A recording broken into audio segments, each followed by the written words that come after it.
Fala galera, tudo beleza? Vamos aí continuando com o nosso tema de globalização, que a gente começou a falar na última aula, né? Vamos continuar hoje, vamos continuar na próxima aula. Globalização é um tema aí bastante extenso, tem muita coisa aí para ver, muita coisa para a gente falar, muita coisa para conversar sobre globalização. É um assunto bem interessante, eu gosto muito, espero que vocês também gostem, né? A gente vai devagarzinho aí porque né, essa questão da aula online, eu sei que muitos têm dificuldade de estudar em casa, muitos têm dificuldade de acessar a internet, acessar as aulas, de parar um tempinho aí para poder estudar, né? Sei que é complicado, mas requer um sacrifício, né, galera? Sacrifício de vocês, sacrifício nosso. É uma doideira isso aí que a gente está vivendo, espero que isso passe logo, mas a gente vai continuar, né, gravando aula, vou continuar gravando aula e vocês, né, me dando um retorno aí. Beleza, galera? O que é globalização? Lembra lá da última aula? Processo pelo qual a evolução dos transportes e telecomunicações fizeram com que o mundo se integre. Né? Então, as pessoas no mundo hoje, no mundo globalizado, é o quê? As pessoas que se comunicam com todo mundo o tempo todo, não só nossos amigos, mas as pessoas do mundo todo, né? Você pode ligar para alguém que está lá na Espanha, pode ligar para alguém que está lá na França, você pode assistir um jogo ao vivo da final da Champions League, olha só que doideira, né? Barcelona está lá jogando, você está vendo ao vivo. Isso não era coisa de, né? Isso é coisa recente. Aconteceu alguma coisa, né? Lá no mundo agora, todo mundo fica sabendo. Então, isso é um mundo globalizado, né? A informação circulando numa velocidade muito rápida e as pessoas também se deslocando numa velocidade muito rápida, né? As pessoas se deslocam no mundo todo. É por isso até que nós estamos vivendo uma pandemia, né? A pandemia nada mais é do que o resultado daí da globalização. Se as pessoas não se deslocassem de um lugar para o outro, né? Viesse o italiano para cá com vírus, fosse viajando, papapá, né? Não ia ter isso, né? Então, a globalização ela tem seus pontos positivos e pontos negativos. A gente vai até ver isso numa aula aí futura aí, beleza? Os pontos negativos da globalização. Mas é importante entender que esse é o processo, né? Integração. Na última aula a gente falou mais de uma integração cultural, né? A questão da música, a gente escuta músicas todo mundo padronizando, né? As mesmas coisas. É um exercício maneiro que eu vou passar para vocês, de exercício assim, de uma experiência, que tem alguns aplicativos que dá para você ouvir rádios do mundo todo, né? Não sei se eu já falei isso. Então você escuta uma rádio lá da Arábia, uma rádio lá de Israel, é bem maneiro. Porque você, quando você vai. O que você imagina que você vai ouvir numa rádio árabe, né? Só aqueles muçulmanos lá. E na verdade não é isso, né? Na verdade, os árabes lá também muitas vezes estão ouvindo as mesmas músicas que a gente. Mesmo sucesso, né? Lá em Israel também. Você acha que só tem os judeus lá? E não, né? Os caras estão ouvindo a mesma coisa que a gente aí. Estão escutando Dua Lipa aí também, né? Mó doideira. Então, aqui, esse é um mundo globalizado, né? Todo mundo assistindo as mesmas coisas, ouvindo a mesma coisa. Isso é a globalização cultural. Não que não tenha um viés econômico, não que a Dua Lipa não queira vender e ficar rica, né? Claro que quer. Claro que o lucro, é isso que eu falei na última aula, o capitalismo é a base da globalização, né? Essa globalização só acontece devido aí à vontade e o desejo de aumentar os lucros, né? Mas as consequências da globalização é essa, né? A padronização dos hábitos de consumo, de se vestir, o mundo oriental lá, os japoneses, né? Se vestindo basicamente como o mundo ocidental, padrão Estados Unidos, padrão Europa, isso se expande para o mundo todo, né? Então é a globalização. Ela tem várias características, né? Vários fatores, mas o principal aí da questão da globalização cultural é exatamente isso, padronização dos hábitos, beleza? Show de bola? Alguma dúvida? Só perguntar, beleza? Pergunta lá no grupo, pergunta aí, deixa uma dúvida aí, ó, no YouTube aí, curte meu vídeo aí, assina o canal, né? E a gente vai tocando aí essa matéria pra frente.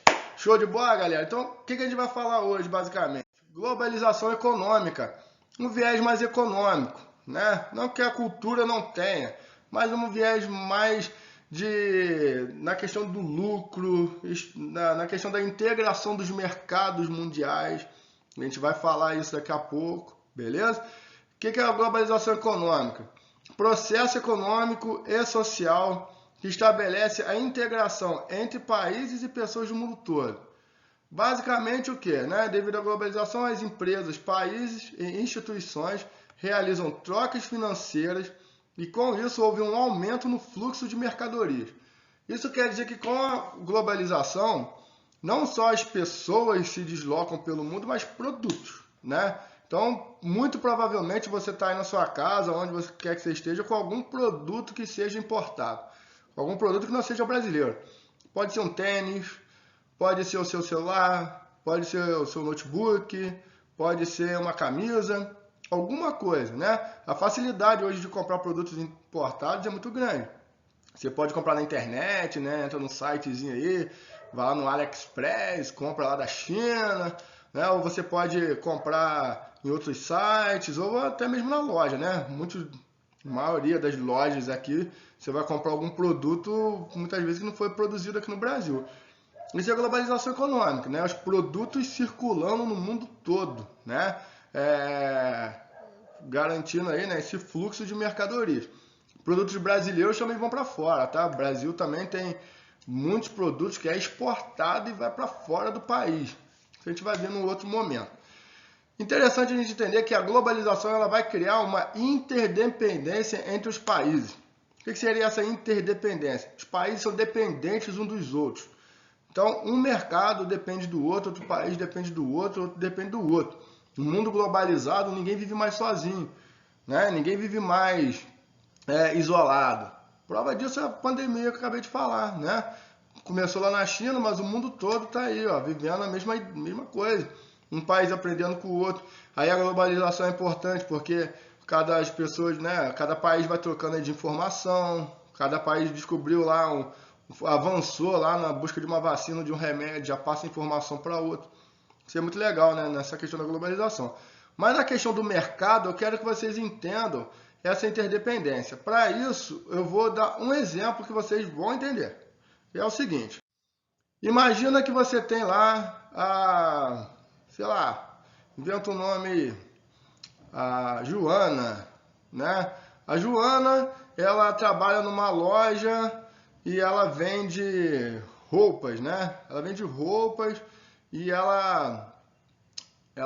quanto mais ela vende, mais ela ganha, né? E aí ela trabalha por comissão, beleza? Ela tá lucrando ali, show de bola. Joana chegou no final do mês, ela vai pegar o seu salário, né? E vai passar lá na manicure, né? Vai passar lá na Eduarda e vai fazer a unha, né? Vai fazer a unha. Com o dinheiro que ela gastou ali, né? Que ela vendeu a roupa, agora ela pegou o dinheiro e foi lá fazer unha. Fez a unha lá com a Eduarda, né? Fez várias unhas, várias mulheres foram lá fazer unha. Fez a unha, show de bola, né? E aí a Eduarda vai pegar esse dinheiro que ela fez unha, fez bastante unha, vai passar lá na feirinha, né, do seu Joaquim e vai comprar lá suas frutas para levar para casa.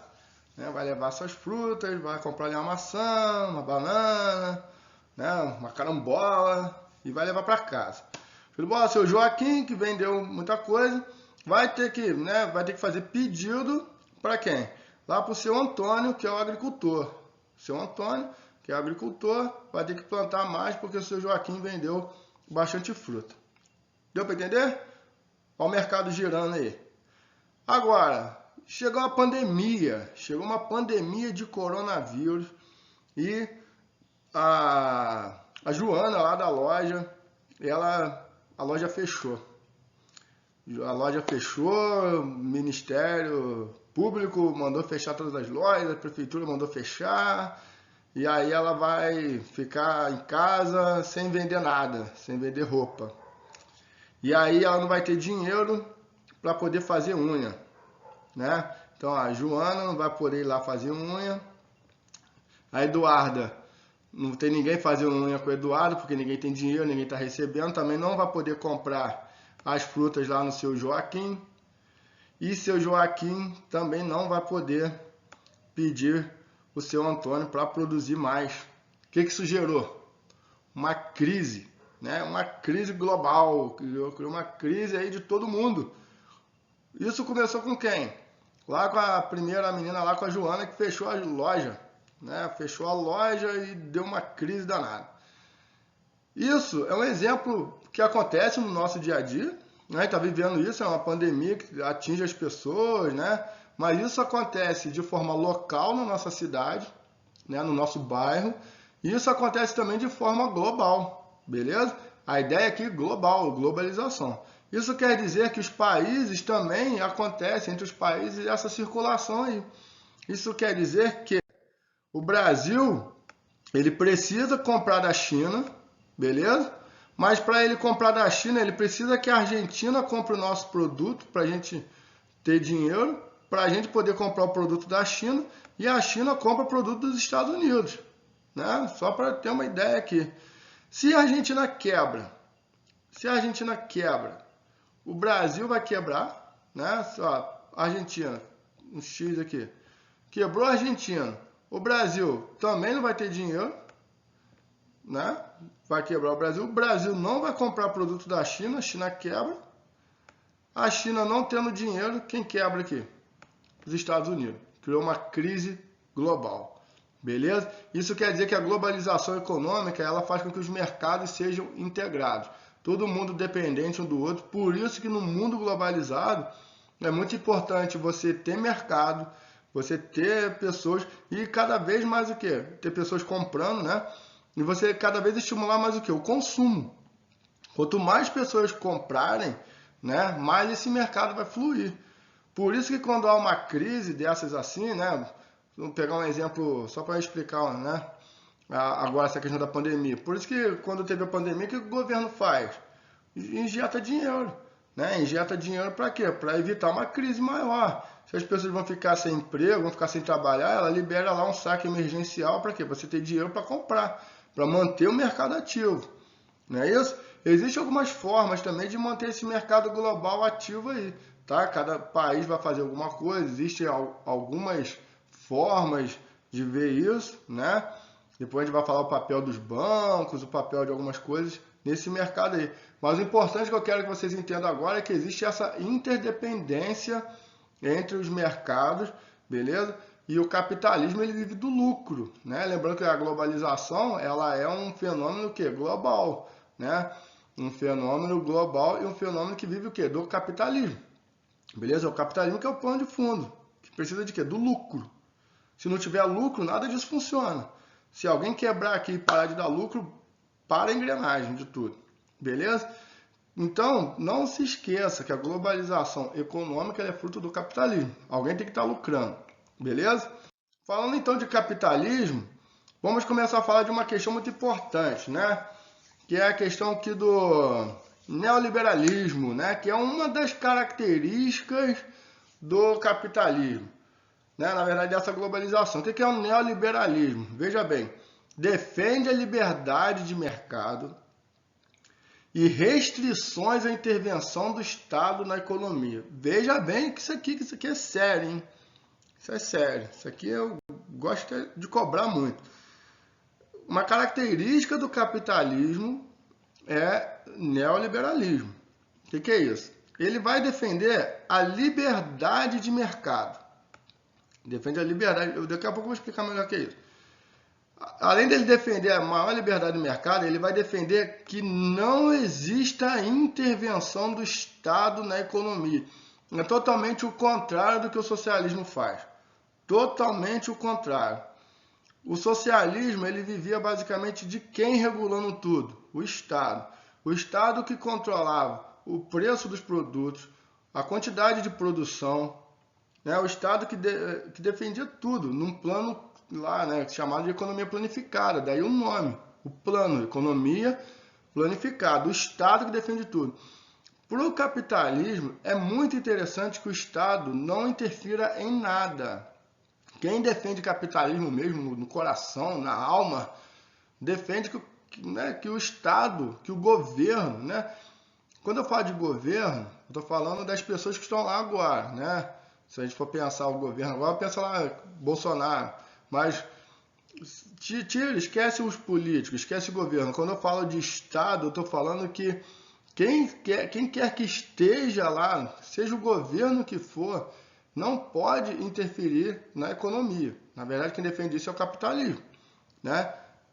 Que o Estado não interfira na economia, que na verdade o próprio mercado ele auto se regule, que o próprio mercado ele tem a liberdade de fazer as coisas. Daí a lei da oferta e da procura, que é um mercado se autorregulando, né? Que quando tem muita procura de algum produto e pouca oferta, o preço sobe. Quando você tem muita oferta de produto e pouca procura, o preço cai. Então é um mercado se controlando, ele mesmo fazendo aí suas regras, né? O capitalismo é aquele, né, mercado que a gente falou que obtém um lucro. E o neoliberalismo são formas sempre de obter o quê? O lucro. Daí o neoliberalismo ele defende algumas outras coisas importantes, que é o quê? A privatização de empresas estatais. Então quem é neoliberal geralmente vai bater muito nessa tecla de privatização de empresas. Então, vamos pensar quais são as empresas estatais que nós temos no Brasil. Petrobras, temos a Companhia de Luz, a Eletrobras, né? Tem várias empresas estatais aí no Brasil. E quem é capitalismo mesmo defende o quê? A privatização dela, porque uma empresa privada, ela busca sempre o quê? O lucro, beleza? Outras coisas que vai envolver aí o neoliberalismo, né? E a questão do capitalismo. A abertura econômica para a entrada de transnacionais no país. A gente vai falar das transnacionais daqui a pouco, né? A abertura comercial e a livre concorrência. Preste atenção nesses termos, porque isso aqui vai fazer uma total diferença na matéria de hoje e nas próximas, beleza? A livre concorrência é uma das coisas que o capitalismo bate de frente, tá? Ou seja, para o capitalismo é interessante que a gente tenha concorrência, porque você pensa, imagina que você tem uma empresa só que fornece um serviço. Sei lá, eu vou dar o exemplo da telefonia no Brasil, tá? A telefonia no Brasil, se a gente pegar aí quando ela surge como estatal, tá? A empresa era do governo. Aqui no estado do Rio, a empresa de telefonia era a Telerge, tá? Que era a empresa de telecomunicações do estado do Rio de Janeiro. E a Telerge que comandava todos os telefones. O telefone, ele não era de tão boa qualidade, nem todo mundo tinha acesso, até porque ele era estatal. Se eu estava insatisfeito com aquele serviço, eu não tinha nem para onde fugir, porque não tinha concorrência. Tá dando para entender? Agora, a partir do momento que privatizou as empresas telefônicas, né, que privatizou a telefonia, outras empresas vieram para o Brasil, outras empresas de fora até, né? E daí você tem Vivo, Claro, TIM, Oi, várias empresas no Brasil, pelo menos 4. E se uma empresa não está te atendendo nesse serviço, você faz o quê? Você muda. Se o serviço dela continuar ruim, você vai para outra. Porque você tem o quê? Concorrência. Como você tem concorrência, nenhuma empresa pode ficar para trás. Elas têm que te oferecer o melhor serviço sempre. Porque se alguma empresa ficar para trás, você muda. Ela perde cliente. E ela precisa de quê? Do lucro. O capitalismo vive do lucro. Então é importante para o capitalismo você ter livre concorrência. Beleza? E as empresas privadas, ou seja, empresas privadas onde o governo não interfere, né? Porque daí ela vai poder fazer as suas estratégias, beleza? E as empresas globais, né, que vão procurar sempre aumentar os seus lucros, a gente vai ter uma característica interessante nessa questão da globalização, que vai ser o surgimento dessas empresas aqui, ó, transnacionais. O que são essas empresas transnacionais? Empresas de um país, né, e que vai se expandir para outros países. Como? Quais são as empresas transnacionais? Né? Só para a gente ter uma ideia. Algumas empresas transnacionais, só para a gente ter uma ideia. Né? A Shell, por exemplo, né? A Chery, a Hyundai e tal. Então, como eu estava falando de transnacional, o que é uma transnacional? Empresas que atuam em diferentes países do planeta. Então todo mundo conhece essas empresas, né? Todo mundo conhece aí a Adidas, por exemplo. Todo mundo conhece a Shell, por exemplo. Todo mundo conhece a Fiat, por exemplo, né? Só como exemplo. Essas corporações, indústrias, bancos, telecomunicações, possuem matriz no seu país, ou seja, elas possuem uma sede em algum país. Exemplo, a Adidas, ela é uma empresa da Alemanha, ela é alemã, beleza? Então a Adidas aqui, a sede dela fica na Alemanha, guarda isso. Outro exemplo, né? A Fiat, a sede dela é na Itália, uma empresa italiana. Você tem a Coca-Cola, que é uma empresa da onde? Estados Unidos, né? Essas empresas, elas possuem uma sede no seu país de origem e ampliam seu mercado de atuação por meio de instalações de filiais. Isso quer dizer que essas empresas, elas possuem uma sede, mas elas vão produzir e vender seus produtos em outros países. Exemplo, todo mundo conhece as marcas aí que vendem no Brasil, né? Todo mundo compra produtos aí da Adidas, camisa da Adidas, anda de carro da Fiat, né? Toma Coca-Cola, abastece no posto Shell, mas essas empresas não são do Brasil. Exemplo, a Nike, né, que eu não coloquei aí, é uma empresa dos Estados Unidos. Ela produziu esse produto aqui, ó, em Bangladesh, na Ásia, e vendeu seu produto aqui para o Brasil. Olha só, pelo menos 3 países aí. Isso é mercado globalizado. Beleza? Isso é mercado globalizado. Outro exemplo, outra famosa marca aí, a Lacoste, né? Uma empresa francesa. Aqui tá pequeno, mas ela produziu essa camisa aqui em Hong Kong, lá na Ásia. Só pra você ter uma ideia. Você tem uma empresa da França produzindo em Hong Kong e vendendo no Brasil. Olha aí, né? E você tem, por exemplo, a Adidas. Produziu aonde aqui? Vietnã, mas eu acabei de falar que ela é da onde? Da Alemanha. Beleza? Então, o mercado global, né, essa livre concorrência, essa abertura do mercado que eu acabei de falar ali atrás, ela promove isso aí, ó, a descentralização de produtos, a descentralização de empresas. Quando um país ele se abre economicamente, né, essas empresas elas vão procurar outros países muitas vezes para se instalar. Claro que está procurando vantagem. Você vai ver isso melhor no terceiro ano. O que faz uma empresa sair de um local e ir para outro? Ela está buscando uma vantagem para aumentar seus lucros. Lembra, o lucro é a alma do capitalismo. Claro que essa empresa, quando ela vem para o Brasil, ela está querendo vender mais, ela está querendo produzir mais, né? Mas vamos deixar isso aí para a gente falar melhor. Mas a ideia de globalização econômica é isso. As empresas elas se expandem pelo mundo, né? A ideia ali da globalização do capitalismo é o quê? A abertura comercial, livre concorrência, não é isso? Cada vez menos intervenção do Estado e cada vez mais o quê? Aumento dos lucros, né? Essas empresas cada vez mais se expandindo pelo mundo. E as pessoas precisam o quê? Comprar para elas poderem garantir seus lucros. Beleza? Essa é a ideia aí do capitalismo. Essa é a ideia da globalização. Olha só por que globalização. Empresas globais estão no mundo todo. Estão no mundo todo, garantindo o quê? Seus lucros, vendendo pra caramba. Né? Essas empresas estão produzindo no mundo todo. Sai aqui, produz ali e tal. Né? E padronizando hábitos, né? Todo mundo utilizando as mesmas coisas. A ideia da globalização. Beleza? Então, olha só como é que a parada ela é interessante. Apesar de todo esse processo de globalização, de cada vez mais produtos estarem circulando pelo mundo, de cada vez mais ser comum esse comércio internacional, né? Tá falando dessa impulsão, né? Por vender, por comprar as empresas lá no mundo todo, tal, né? Olha só, alguns países buscam dificultar e até mesmo impedir a entrada de mercadorias de outros países. Olha, isso não vai de conta que a gente estava falando ali do capitalismo que procura abertura comercial, né?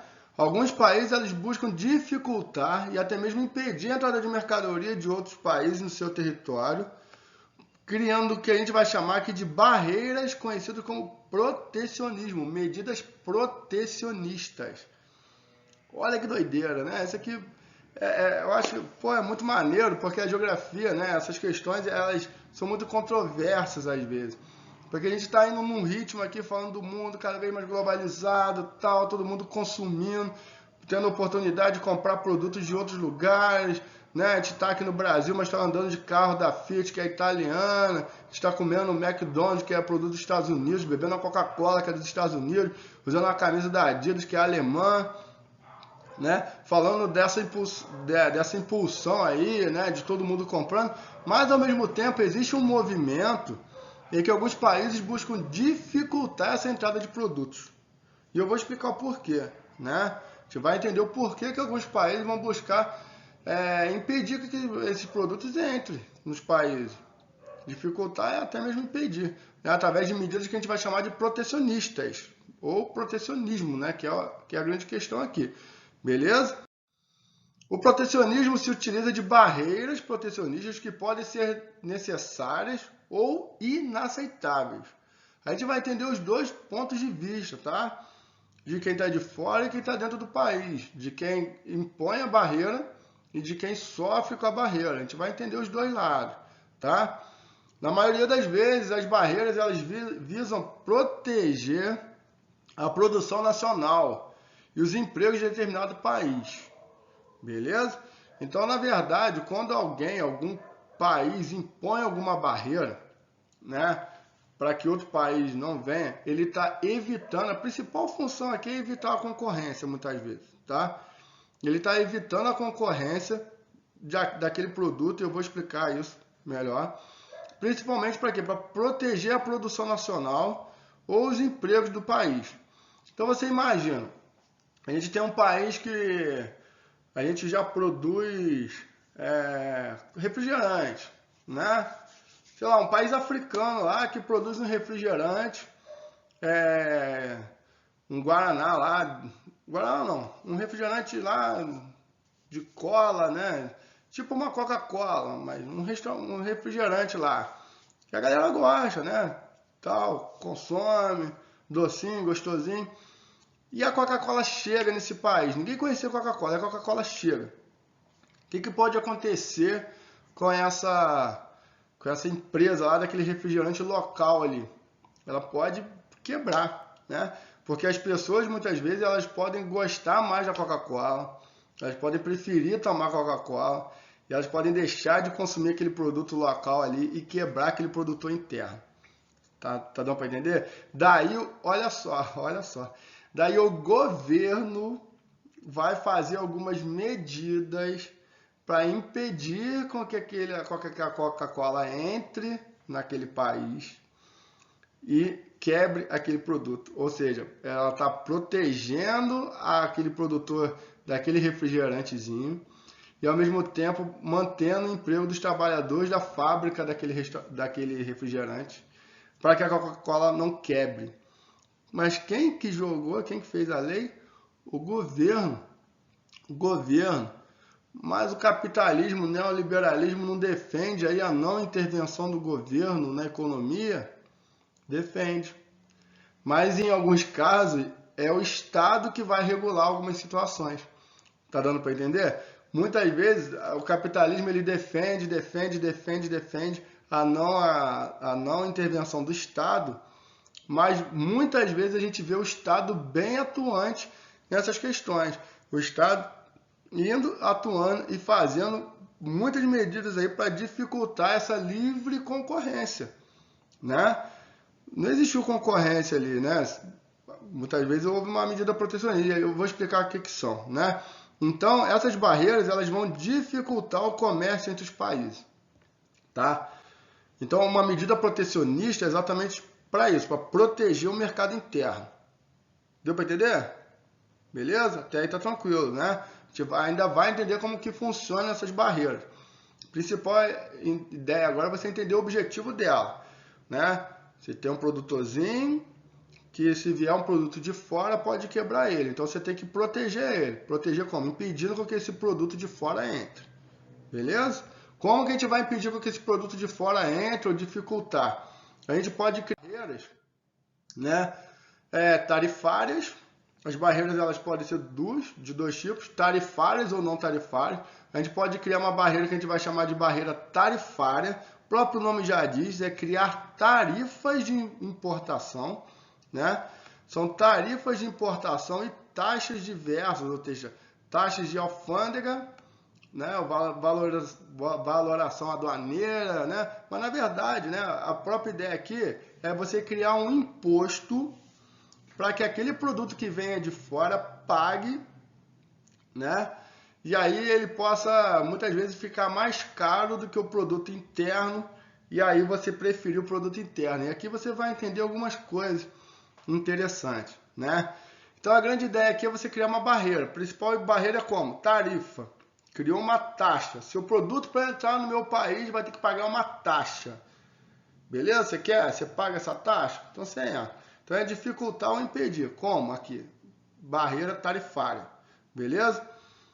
O imposto de importação, esse imposto é cobrado pela Receita Federal. Quando eu falo Receita Federal, entenda que o governo.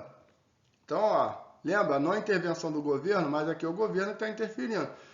O imposto é cobrado pelo governo, ou seja, pela Receita Federal, no momento que a mercadoria chega no Brasil ou chega em qualquer outro país, né? Tá vindo lá um celular de fora, chegou no Brasil, vai ter que pagar uma taxa para ele continuar entrando, beleza? Então, né, criamos ali uma taxa para esse mercado entrar. Vamos entender, vamos dar um exemplo aqui, ó. Exemplificando. Um celular que custa aí $300, né? E tem aí $40 de frete, mais 10 de seguro, custou aí $350. Beleza? Um celular, pensa um celular maneiro, $350. Utilizando a cotação de 3,50, que tá atrasado, né? O dólar tá quase batendo R$6 já, 5 e pouco já. Mas vamos imaginar que a gente estava a 3,50. Se a gente fosse converter, o preço dele ia dar aí 1.225, né? Converteu. Esse preço, 1.225, sem taxa. Beleza? Esse produto deverá ser tributado em até 735, ou seja, 60% do valor. Isso é uma taxa que existe, né, entre o país, que é de poder comprar, dependendo do produto, aí tem uma série de regras, tá, galera? Depende do produto, depende não sei o que, mas ele pode cobrar até 60% do valor do produto. Então, se o preço, né, do produto é 1.225, você está cobrando 60%, está cobrando R$735. Esse 735 é só de taxa para ele entrar no país, só para entrar. Beleza? No final das contas, quem que vai pagar essa taxa? O consumidor final. No final das contas, aquele produto que custava 1.225, ele vai para a loja com 1.960. Aí você ainda vai tirar aí o lucro da loja, do vendedor, não sei o que. Um produto desse pode chegar aí na loja aí por mais de R$2.000. Beleza? Mais de 2.000. E você imagina, esse produto deveria custar quanto? 1.225, você está pagando 2.000, 700 e pouco, R$800 só de taxa, beleza? E o produto nacional, né, um celular que foi produzido lá na Amazônia, celular produzido só no Brasil, muitas vezes ele está custando aí R$600, beleza? Só que aí que a gente vai criar uma questão muito interessante, que é o seguinte, é a cultura de fora, né? O complexo de vira-latas, ou a cultura que o importado é melhor. Aí você chega na loja e vê um celular brasileiro R$600, vê um de fora 2.000, pô, aquele é 2.000 e é importado, aquele é melhor. Só que muitas vezes ele está custando 2.000 por quê? Por causa da taxa, não é porque ele é melhorzão. Estou generalizando, tá, galera? Muitas vezes, claro que o celular de fora, vamos comparar um celular da Positivo no Brasil, um iPhone. Claro que o iPhone ele tem uma qualidade excepcional, né? Mas só que isso acontece em todos os ramos, tá? Seja no vestiário, seja no produto eletrônico, seja em todas as situações. Geralmente o produto importado, ele é mais caro exatamente por causa dessas taxas que tem que pagar, beleza? Essa taxa, ela visa o quê? Ela visa aumentar o preço do produto, para que esse produto mais caro e o consumidor, quando chega na loja, ele prefira comprar o produto nacional mais barato do que comprar aquele produto de fora mais caro. Beleza? É para isso, é uma taxa para proteger mesmo o produtor interno, para tornar o produto interno mais barato mesmo. Então por isso que geralmente o produto nacional é mais barato, porque não tem essa taxa de alfândega, tem essa taxa aí de importação. Isso é uma estratégia que os governos fazem, beleza? Para quê? Para proteger seu mercado interno. Só que isso num contexto de globalização, num contexto de capitalismo, isso não é tão interessante, né? Por que não é interessante? Porque o capitalismo ele prega o quê? O livre comércio. A gente viu isso lá atrás. Prega o livre comércio, a livre circulação de produtos, a livre circulação de pessoas. E quando você tem uma barreira protecionista dessa, você dificulta o comércio. Você vai de contra os ideais lá do capitalismo, que era o quê? De livre circulação, que era de abertura de mercado, de livre concorrência. É uma concorrência injusta. O produto ele tem uma taxa que o outro não tem. Deu para entender? Mas isso acontece no mundo todo. Existem outros tipos de taxa. O que a gente falou aqui foi de barreira protecionista tarifária, ou seja, uma barreira tarifária. Existem as barreiras não tarifárias, né? Essas barreiras, né, elas, quando são elevadas, são protecionistas e tal. Agora a gente vai falar de barreira não tarifária, ou seja, a gente vai tentar criar ali uma dificuldade de concorrência, ou seja, impedir a concorrência através de uma forma que não seja aplicando tarifas, como a gente acabou de ver. Como que vai ser isso?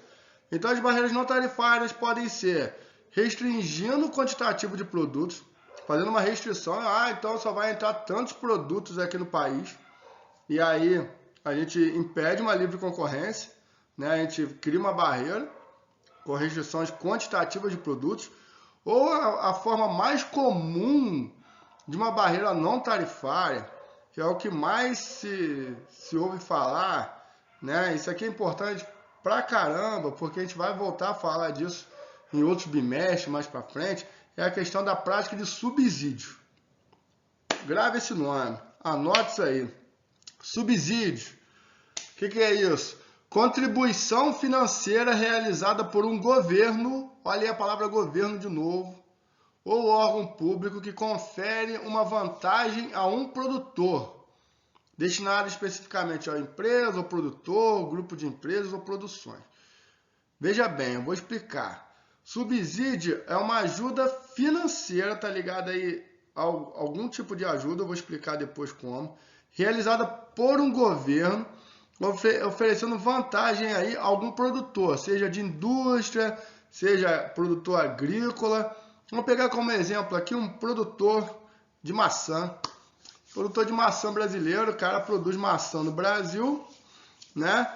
E para evitar a concorrência de uma maçã, por exemplo, argentina, né, chegar no mercado, o governo brasileiro ele vai tentar proteger o mercado interno, ou seja, o produtor interno. Porque se essa maçã argentina ela chega no mercado brasileiro e todo mundo prefira comprar maçã argentina do que comprar maçã brasileira, o produtor brasileiro ele pode o quê? Quebrar, né? Tá dando para entender? Gostei mais da maçã argentina é mais saborosa, é mais docinha, então eu prefiro maçã argentina. O que o governo pode fazer? Ele pode criar uma barreira tarifária. Pode criar um imposto para essa maçã da Argentina chegar no Brasil e ela pagar esse imposto, e que, lógico, vai ser acrescido no preço do produto. Claro que ninguém vai pagar esse imposto por você. No final das contas, esse preço do imposto ele é acrescido exatamente no preço final para o consumidor sentir no bolso, né? Então o governo ele pode colocar uma barreira lá tarifária que essa maçã vai pagar o imposto e essa maçã ser muito cara. E aí você prefira comprar realmente a maçã brasileira porque ela é mais barata. Mas aqui no caso, a gente está falando de uma barreira não tarifária, né? Ou seja, o governo vai tentar impedir que essa concorrência aconteça, essa livre concorrência aconteça, de uma forma que não seja aplicando tarifa. Como que o governo ele pode fazer isso? Ele pode dar um subsídio, ou seja, uma contribuição financeira para esse produtor aqui, tá? Como assim? Ele pode ajudar financeiramente com dinheiro, tá? E aí, por exemplo, se essa maçã ela custa R$5 no mercado cada uma, um exemplo. Se ela custa R$5 cada uma né? Porque o produtor gastou com semente, tempo, não sei o quê. O governo, ele entrando com um subsídio agora, ele pode fazer com que essa maçã ela diminua o preço, né? Ela vai aí para 2,50, por exemplo, vai um subsídio maneirão aí, 2,50 a maçã brasileira. E a maçã argentina tá lá R$ 6, R$ 7. Então, ou seja, o produto brasileiro agora ficou mais barato, o produto argentino ficou mais caro, mas não porque pagou uma taxa, mas porque o produtor brasileiro recebeu o quê? Um subsídio, uma ajuda do governo. Sacou? Então não houve aí uma ajuda, uma cobrança de tarifa na maçã argentina. Houve, na verdade, uma ajuda financeira ao produtor brasileiro, o subsídio. Beleza? Existe subsídio brasileiro em vários produtos. Beleza? Inclusive no diesel. Não sei se você já viu que o diesel ele é mais barato do que a gasolina e o álcool, né? Muitas vezes. Isso porque o governo, para ajudar os caminhoneiros, ajudar aí a questão do transporte no Brasil, ele dá um subsídio, ele banca parte do diesel para meio que baratear. Por isso que nem todo mundo pode comprar diesel, né? Nem todos os motores são diesel, porque é mais voltado para os caminhoneiros. Beleza? Isso é um exemplo. Pode ajudar financeiramente, mas o governo ele pode oferecer esse subsídio, essa ajuda ao produtor de outras formas, que não seja dinheiro de fato. Ele pode muitas vezes facilitar o empréstimo. Tá aí o BNDES. O que é o BNDES? Banco Nacional de Desenvolvimento. Não é isso? Lá os produtores vão lá, né? O empresário ele vai lá nesse banco para pegar empréstimo para poder ter dinheiro, capital e investir nas suas indústrias, nas suas empresas, na sua lavoura. O governo ele pode muitas vezes cortar os juros desse empréstimo ou diminuir muito os juros, facilitar com que esse agricultor, essa indústria pegue aí um dinheiro emprestado, né? E aí com dinheiro ele vai poder aí, se dar melhor aí também, né? Ter uma vantagem na concorrência com o produto importado. Ou ele pode, ao invés de ajudar esse agricultor, né, esse produtor a pegar um empréstimo ou dar dinheiro para ele, ele pode oferecer um que a gente vai falar de isenção fiscal. O que seria isso? Seria o governo cortar imposto desse produtor, cortar imposto da terra muitas vezes, lá o IPTU, sei, pode cortar a conta de água, cortar a conta de luz, né? Dar uma isenção aí, não cobrar essas taxas por um certo período. E aí, ou seja, é menos um gasto, você acaba lucrando mais. Esse lucro você consegue revertir no preço do produto, barateia ele e você vai vencer essa concorrência no mercado. Então a grande questão é essa. Estão vendo? Lembra quando eu falei que era muito importante vocês gravarem aquela questão lá, daquele quadro lá do neoliberalismo? Volta para lá depois, dá uma olhada, anota no caderno, faz aquele esqueminha. Grava aquelas questões de livre concorrência, abertura de mercado, porque o que a gente está vendo agora? Tudo que a gente falou ao contrário, pessoas dificultando isso. E a gente falou que o neoliberalismo ele defende o quê? A não interferência do Estado na economia. O que a gente está vendo aqui? Quem é que está dando subsídio? O governo. Olha o que? Olha ele aqui. Olha que doideira, né? O governo que é tão defendido que ele não interfira na economia, agora ele está interferindo diretamente aqui, praticando o quê? Atos protecionistas ao produtor interno. Isso, como a gente falou, tem dois pontos de vista, né? Se você é o produtor e o governo está te protegendo, isso é ótimo, né? Isso é ótimo. Se você é o trabalhador da indústria e a sua empresa está ganhando um subsídio e está mantendo o seu emprego, pô, isso é ótimo, né? Show de bola. Mas agora, se você é um produtor de maçã e você agora é o contrário, você está vendendo maçã lá para a Argentina e a nossa maçã lá não está vendendo muito porque a concorrência lá está desleal, porque o governo de lá está ajudando o produtor de lá, aí a gente não vai achar legal, né? Porque está impedindo o meu lucro. Eu não estou conseguindo competir. E isso acontece, sabe? Isso acontece com o produto brasileiro. Por exemplo, a soja do Brasil nos Estados Unidos. A soja do Brasil, ela não leva uma concorrência tão ampla, porque o governo de lá dá subsídio para o produtor de lá. Isso acontece com alguns produtos agrícolas do Brasil quando chegam na Europa. Alguns governos europeus dão subsídio para o produtor de lá. Isso acaba interferindo na concorrência com produtos brasileiros. Então veja bem, tem dois pontos, né? Tem um lado positivo e tem um lado negativo. Tem um lado positivo de quem recebe, tem um lado negativo muitas vezes do camarada que está sendo prejudicado ou do país que está sendo prejudicado. Beleza? Daqui a pouco a gente vai falar melhor disso.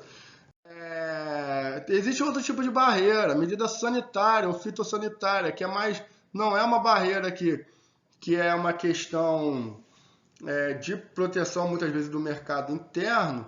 Muitas vezes a medida sanitária é uma questão mais técnica. Então, é uma medida técnica, uma medida que visa muitas vezes proteger a vida do cidadão do seu país. Como assim? Imagina que o Brasil, o Brasil é um grande produtor de carne, seja de frango, seja de boi, seja de porco, ou produtor agropecuário, né? E imagina que uma carne dessa do Brasil seja infectada por alguma doença, por exemplo, né?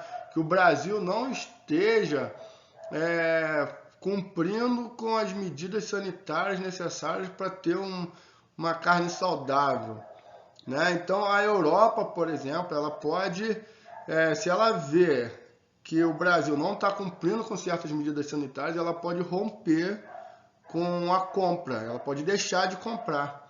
Não sei se vocês vão lembrar, mas 1 ano, 2 anos atrás, acho que tem mais de 2 anos, houve um caso no Brasil que ficou conhecido como carne fraca, que era onde descobriram que as carnes do Brasil tinha papelão, falaram que tinha papelão, e o governo brasileiro ele agiu rápido para corrigir isso, porque não podia se espalhar pelo mundo a ideia de que a carne do Brasil tinha papelão. Imagina se todo mundo deixa de comprar carne do Brasil. E aí a gente vai lembrar daquela parte lá de trás na aula que eu falei, que o mercado ele é o quê? Interligado. O Brasil precisa de vender essas carnes para obter lucro, para ele ter dinheiro e comprar outros produtos. Se a Europa, por exemplo, se a China deixa de comprar carne do Brasil, quem se ferra? O Brasil. E cria um efeito dominó aí, né? Então, quando o Brasil agiu rápido para provar que a carne do Brasil tinha qualidade, não sei o quê, não era para proteger minha vida não, né? A sua, por causa do seu churrasquinho de final de semana, não. Na verdade, eles estavam preocupados com o mercado internacional, com as grandes exportações, né? Com o produto internacional, o mercado internacional não era com a gente, né? Se eu e você deixar de comer carne, isso vai fazer muita diferença para o mercado internacional, porque é grande volume. A gente vai falar isso melhor lá no terceiro bimestre, beleza? Mas a grande ideia aqui é os países criarem medidas sanitárias para ver a qualidade do produto, seja da carne, seja de produtos vegetais, beleza? Então existe toda uma regra internacional de controle de qualidade de produtos, aqui no caso alimentos, mas isso acontece em outras questões também, outros produtos, que visam testar a qualidade, ou seja, para não comprar produtos que sejam de má qualidade, beleza? Então, também é uma medida protecionista, mas aqui no caso aí uma questão mais de saúde, principalmente na medida sanitária e fitossanitária. Beleza? Deu para entender isso? Vou continuar aí. Alguns exemplos, né, de algumas taxas aí, de algumas notícias que saiu falando de taxa. Olha aí, ó. Os Estados Unidos impõem sobretaxa de 25% ao aço importado e 10% ao alumínio. Para que os Estados Unidos impôs taxa ao aço e ao alumínio, que são o quê? De fora, importados. Para proteger quem aqui? O produtor interno, ou seja, o produtor de aço e o produtor de alumínio dos Estados Unidos. Beleza? Sobretaxa dos Estados Unidos, essa sobretaxa vai afetar 1/3 das exportações brasileiras de aço e pode frear a recuperação das siderúrgicas. Olha aí, já produzindo aí um efeito, né? Os Estados Unidos, ele impôs uma taxa, né? E o produto, quando chegar nos Estados Unidos, ele iria pagar uma taxa para entrar. isso iria frear aí as exportações brasileiras, porque o nosso produto ia ficar mais caro, ia perder a concorrência lá, não ia ficar legal. Né? Então a gente está falando aí de livre comércio, de mundo globalizado, mas está vendo algumas medidas protecionistas aí de alguns países, beleza? E aí, ninguém faz nada, isso é assim mesmo, pode, né? Isso acontece. Na verdade, existem algumas formas de tentar melhorar essa questão das taxas, das medidas protecionistas. Existem alguns órgãos, existem algumas estratégias que vão tentar eliminar ou reduzir essa não concorrência, ou seja, essa questão comercial, essa desigualdade comercial, beleza? Hoje na aula a gente vai ver uma só, até porque, né, já tem aí um tempinho de aula, mas na próxima aula eu vou explicar melhor, beleza? Uma outra situação. Hoje a gente vai aprender uma das formas que os países têm de tentar evitar isso aí, com que se saiam prejudicados, tentar melhorar aí a questão do comércio. Quem seria? Como que seria isso? Seria recorrer a uma instituição chamada OMC, Organização Mundial do Comércio. A OMC ela foi criada em 1947 com o nome aqui de GATT, beleza? Com o objetivo de reorganizar o comércio mundial por meio da redução do protecionismo. Olha aí, ó, por meio da redução desse protecionismo e do estímulo ao livre comércio. Qual que é a ideia da OMC? Estimular livre comércio, sem taxa nenhuma. Cada um deixa o mercado se autorregular, né? Essa é a ideia. Não tem país de ficar se protegendo, criando taxa, criando barreira, oferecendo subsídios, até isso, né? Então a OMC ela é uma organização mundial que ela atua tentando fazer essas negociações entre os países, beleza? Ela é criada então com o nome GATT. Em 1995 foi substituído pela OMC, né? Organização Mundial do Comércio. O principal objetivo então é a liberação mundial do comércio internacional com a diminuição ou eliminação dessas barreiras. Então, se algum país ele está sofrendo aí com essa questão das taxas, ali, por exemplo, a gente viu a questão do Brasil sofrendo com as taxas sobre o aço lá nos Estados Unidos. Se o Brasil se sentir muito lesado com isso, né, sentir que está acabando com a empresa siderúrgica brasileira que produz aço, vai gerar desemprego aqui porque a empresa brasileira não está mais vendendo aço, isso vai gerar um problema interno aqui, porque a concorrência não está legal, já que o produto brasileiro está tendo uma taxa, ou se você, né, o agricultor brasileiro não está tendo uma livre concorrência, porque o europeu lá está impondo está dando subsídio para o produtor interno, isso está dificultando a concorrência. O que o Brasil pode fazer ou qualquer outro país pode fazer? Recorrer ao OMC, a OMC de Saúde. Pode recorrer à OMC, Organização Mundial do Comércio.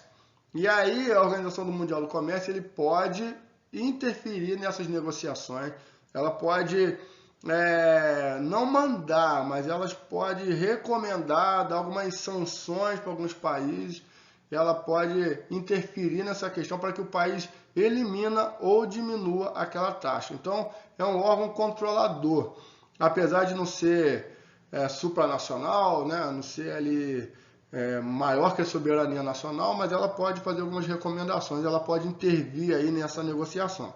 E é isso que a gente vai ver, né? Então, ó, o ministro admite que o governo poderá recorrer ao OMC contra a sobretaxa dos Estados Unidos e ao aço importado. Então, o que a gente está vendo aí, né? A ação do ministro brasileiro que admite que o governo pode recorrer ao OMC se os Estados Unidos manter essa taxa, né? Então, o que a gente está vendo? A OMC agindo aí para tentar regularizar essa questão das taxas. Outro exemplo, a China, né, também vai ao OMC contra as tarifas dos Estados Unidos para o preço do aço e do alumínio, para o aço e alumínio. Ou seja, os Estados Unidos impôs uma tarifa e os outros países que se sentiram lesados, aí China, Brasil, pensam, né, em recorrer aí ao AMC, porque vocês estão se sentindo lesados e o AMC pode dar um jeito aí de conversar, diminuir essas taxas, né, e dar um jeito com que o mercado ele se autorregule, fazendo uma livre concorrência sem atuação de medidas protecionistas. Beleza, cara? Beleza, galera? Essa aí foi a nossa aula, né? Bastante conteúdo, bastante assunto. Eu particularmente acho muito legal esses assuntos de globalização. Assiste a aula depois de novo aí se der, faz um resuminho, faz uns esquemas, tá? São assuntos muito maneiros, muito interessantes e que estão no nosso dia a dia aí, né? São matérias aí do Globo.com para vocês verem. Às vezes a gente lê essas notícias e nem liga, passa despercebido, mas quando a gente passa a entender, né, o conteúdo, a gente passa a olhar de uma outra forma, passa a ter uma leitura de mundo diferente. E é para isso que serve, né? As aulas, a geografia, eu acho muito interessante, que a gente passa a ter uma outra leitura de mundo. Beleza, galera? Qualquer dúvida, manda lá a sua pergunta, quiser alguma coisa para colocar, estou aí à disposição. Um grande beijo para vocês, muitas saudades, fiquem com Deus e até a próxima aula. Valeu!